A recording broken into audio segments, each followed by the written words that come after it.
તંત્ર અપીલ કરી રહ્યું છે કે પેટ્રોલ ડીઝલની કોઈ જ અછત નથી, લોકો પેનિકમાં ન આવે, પરંતુ તેમ છતાં રાજ્યના મેટ્રો સિટીથી લઈ નાના શહેરોમાંથી પણ ચિંતાજનક તસવીરો સામે આવે છે, જેની સાબિતી આપની આ સ્ક્રીન પર જે જોઈ શકો છો. અમદાવાદમાં ન પેટ્રોલ ડીઝલ માટે પરંતુ સીએનજી ભરાવવા માટે પણ વાહન ચાલકોની લાંબી કતારો જોવા મળી. પેટ્રોલ ડીઝલ ખૂટશે નહીં તેવી આશંકાએ સુરતમાં પણ પેટ્રોલ પંપ પર લોકો ધસારો કરતા હોય તેવું જોવા મળ્યું છે. વડોદરામાંથી પણ કંઈક આવા દ્રશ્યો સામે આવ્યા. તંત્રના બધું જ નિયંત્રણમાં હોવાના દાવા વચ્ચે ગાંધીનગરમાં વિધાનસભાથી 1 કિલોમીટર દૂર આવેલા પેટ્રોલ પંપ પર જ પેટ્રોલનો જથ્થો ખૂટ્યો છે, જેણે અનેક સવાલો પણ ઊભા કર્યા.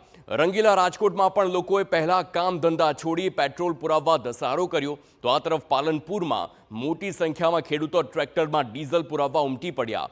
મોરબીમાં પણ વાહનોની ટાંકી ફૂલ કરાવવા લોકોએ પેટ્રોલ પંપ પર લાંબી લાઈનો લગાવી.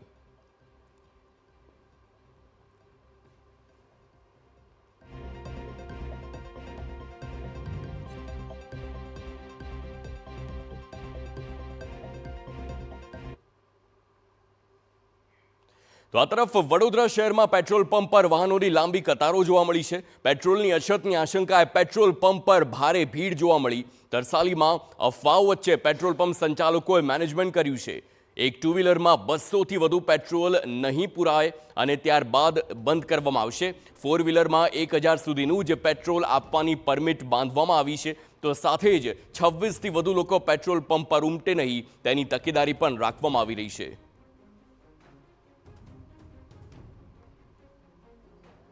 પૂરતું ઈંધણ, પેટ્રોલ, ડીઝલ બધું ઉપલબ્ધ છે અને અમે દરેક કસ્ટમરને ટુ વ્હીલરને 200 રૂપિયા પર વ્હીકલનું પેટ્રોલ આપીએ છીએ અને ફોર વ્હીલરને 1000 ડિસ્ટ્રિક્ટ કરેલા છે, 1000 રૂપિયાનું પેટ્રોલ કે ડીઝલ. દરેક વ્હીકલને, દરેક કસ્ટમરને અમે ન્યાય આપીએ છીએ અને પબ્લિકની સેવા જેટલી થઈ શકે એટલી 24 કલાક માટે કરી રહ્યા છીએ.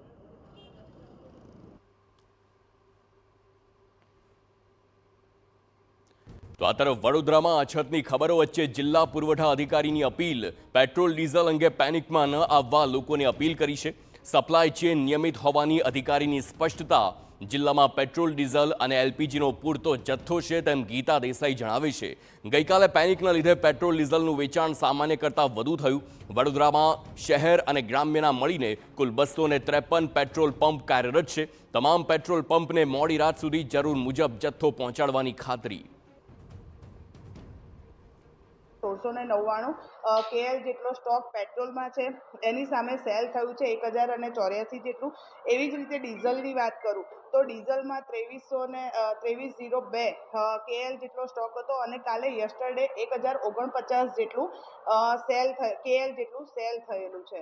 પેટ્રોલ અને ડીઝલના જથ્થાની આપણે ત્યાં કોઈ અછત નથી. વડોદરાવાસીઓને ફરી વિનંતી કે ભાઈ લાઈનો ન કરો, બધાને સફિશિયન્ટ સ્ટોક છે, મળી રહેવાનો